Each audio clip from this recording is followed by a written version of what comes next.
तो अन्यथा मत लेना, लेकिन मास्टर की मैं बात करता हूँ। मासे वेतनाय च टरटराय स मास्टरः।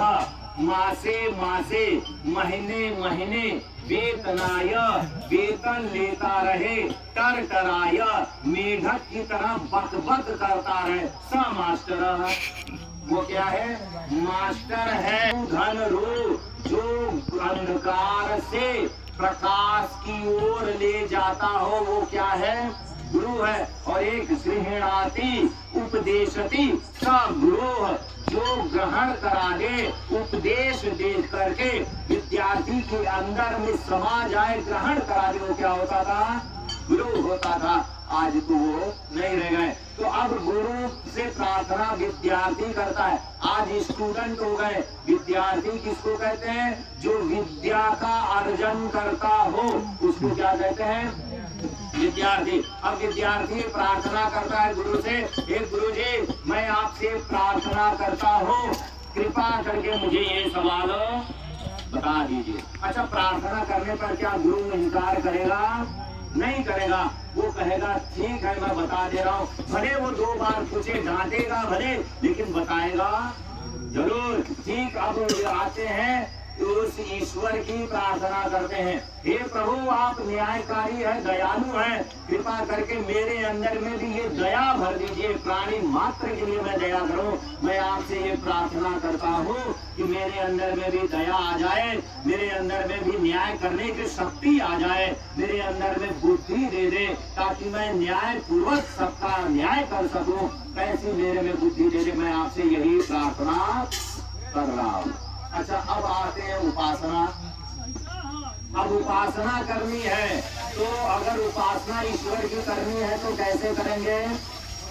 उपमाने, उपासना का शाब्दिक अर्थ समझ लीजिएगा। उपमाने क्या होता है? समीप। बहुत बढ़िया, बहुत उत्तम। क्या नाम है आपका? अनिल। अनिल, अनिल, बहुत बढ़िया। हमारे पूर्ण रूप से नील ही नील है, पूर्ण रूप से नील है। तो नील और एक माने जिसका वो माने नहीं भी होता है। बहुत अच्छा, फिर आपने बहुत अच्छा कहा है। क्या कहा अभी? समीप। उप माने समीप और आसन माने बैठना। जो परमात्मा के नजदीक को क्या कहते हैं? उपासना। क्या परमात्मा हमसे दूर है? नहीं है, लेकिन हम क्यों नजदीक बैठेंगे? अगर उससे बात करना है तो हमको क्या करना होगा?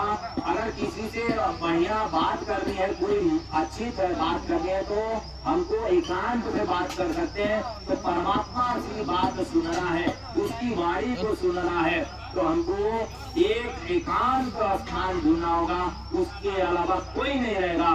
तो जो अंदर से परमात्मा बोलता है, बोलता है कि नहीं बोलता है? कैसे बोलता है?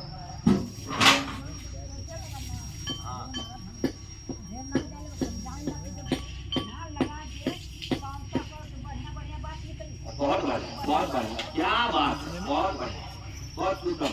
देखिए, अगर कोई अंदर से अंतःकरण में, ये भी मालूम है, अंतःकरण में आवाज आती है। कैसे आवाज आती है? अभी जीवन में आपने कभी कुछ न किया हो, किसी की मोबाइल या कोई भी चीज पड़ा हो, अगर उठाने का प्रयास कीजिए और कोई न हो, अगर आप मोबाइल देख रहे हैं, उठा रहे हैं, इधर उधर देख रहे हैं, अंदर से आवाज आएगी कि कहीं कोई मुझे देख ना ले। किसकी आवाज है?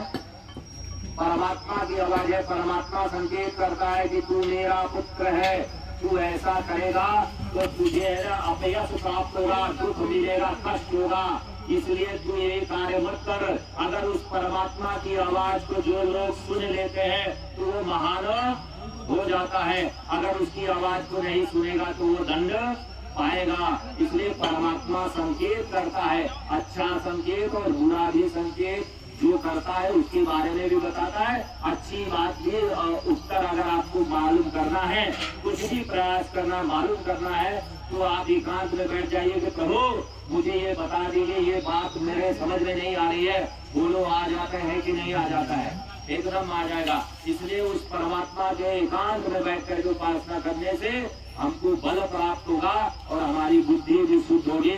ये उपासना हुआ तो हमने ईश्वर की स्तुति प्रार्थना उपासना कर लिया और इस माध्यम से ईश्वर की स्तुति करते हैं तो प्रार्थना करते हैं कि क्या करते हैं, विश्वानि देव सवितर दुरितानि परासुव यद भद्रम तन्नासुव।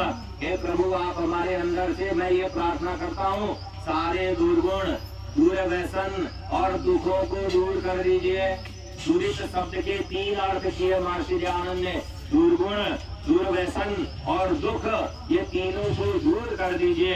तो दुर्व्यसन, दुर्गुण क्या है, हमारे अंदर का दुर्गुण क्या है, अंदर का और बाहर का दुर्गुण। बाहर तो दुर्गुण है सिगरेट, पान, शराब, ये सब बाहर के दुर्गुण हैं, तो बुराइयां हैं। लेकिन अंदर का दुर्गुण क्या है, अगर आपने बाहर का दुर्गुण छोड़ दिया, अंदर का बना हुआ है, तो वो दुर्गुण खत्म नहीं होता है। अंदर का दुर्गुण है काम, क्रोध, लोभ, मद, मोह, राग, द्वेष, इच्छा, ये सारे जो है अंदर के दुर्गुण हैं।